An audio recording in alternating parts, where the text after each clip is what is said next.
লক্ষ লক্ষ তরুণ এবার পা রাখছে ভোটের ময়দানে, তারাই হচ্ছে গেম চেঞ্জার হতে পারে এবারের নির্বাচনে। আমরা একটু জেনে নেব আসলে তারুণ্যের ভাবনা, তরুণরা আসলে কি কথা বলছেন। সংসদ কোনো নির্বাচনে আমি ভোট দিতে পারি নাই।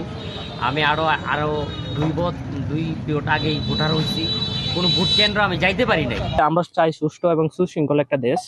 তো এই দেশে আমরা চাই যে ভালো কিছু হোক বা ভালো কিছু জনগণের স্বার্থে সরকার কাজ করুক।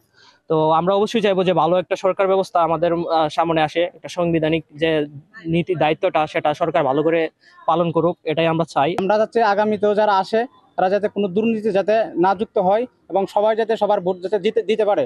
আর আমি একটা কথা বলবো যে আমরা ভোট দিব, যে যাকে ইচ্ছা তাকে ভোট না দিয়ে আমরা যে জায়গায় ভোট যারা মানে আগামীতে ক্ষমতায় আসবে তাদেরকে আমরা ভোটটা দিব, ভোটটা যাতে আমরা নষ্ট না করি। আমরা যারা তরুণ প্রজন্ম আছি, আমাদের বড় একটা হার হচ্ছে বেকারত্ব।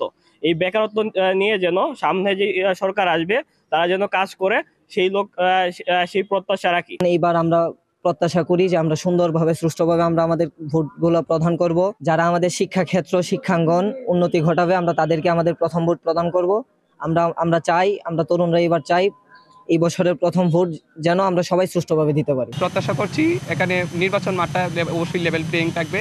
এখানে যারা নির্বাচিত প্রতিদ্বন্দ্বী থাকবে, এখানে মারামারি হানাহানি বা খুনাখুনি ছাদাবাজি এগুলো থাকবে না। সামনে যে নির্বাচন আসছে এই নির্বাচন আমরা সুষ্ঠু এবং সুন্দর নির্বাচন হবে এবং যারা বিজয়ী হবে তারা আশা করি দেশের এবং জনগণের খেদমতে নিয়োজিত থাকবে। আমরা যাতে তরুণরা যাতে সুন্দরভাবে ভোট দিতে পারি।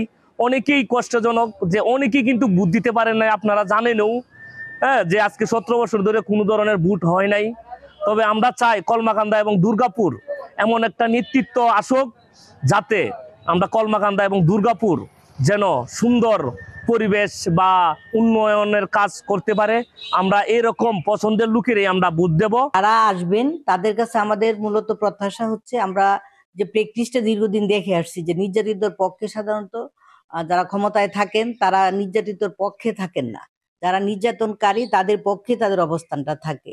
আমাদের দৃঢ় প্রত্যাশা, দৃঢ় আমাদের আশা যে যারা নির্বাচিত হবেন তারা অবশ্যই আমাদের নারী সমাজের উন্নয়নের জন্য নির্যাতিত নারীদের পাশে দাঁড়ানোর মন মানসিকতা নিয়েই তারা নির্বাচনে যাবেন এবং নির্বাচিত হবেন। আমরা চাই একজন সৎ নিষ্ঠাবান এবং দলের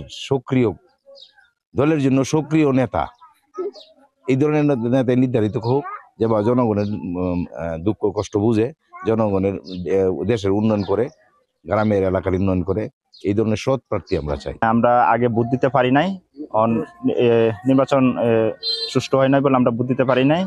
এখন আমরা আশা করতেছি যে আমরা এই সুন্দরভাবে ভোট দিতে পারবো।